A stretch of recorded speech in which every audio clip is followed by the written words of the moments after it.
से लोक मान कुकुर बिलुआ भाया भी व्यवहार ठार आहरी निर्मम व्यवहार कर गोड़े देल गोटे पुरातन 200 वर्षर हाट को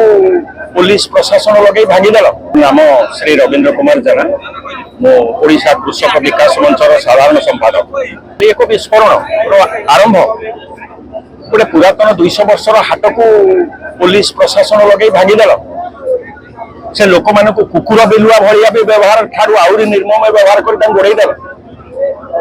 ये कथा अधिकार अच्छे से हाथ में ब्रिटिश सरकार से अधिकार देती से जगह रही हाट करने ये जाजपुर जिलार सर्वबृहत्तम हाट कटक जिलार सर्वबृहत्तम हाट ओडिशार अनन्य हाट ये 5 लाख लोक आप निर्भर करते अति कम 6टा जिलार 6टा डिस्ट्रिक्ट लोक आप संपूर्ण निर्भर करते।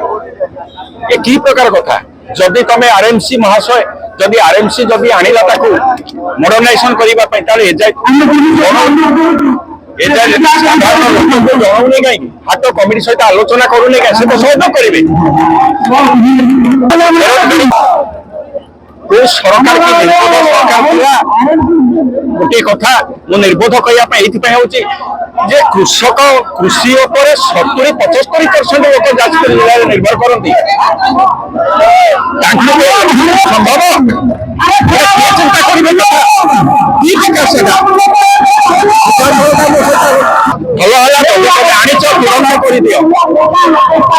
अग्नेश्वर हाट कमिटी मेम्बर से हाट कमिटी परामर्श कार्य परिचालना करुले जो लोक या अहंकार अहंकार राज्यर जनता केमी भांगी देले एक कथा तो आपण मैंने समस्त जानते।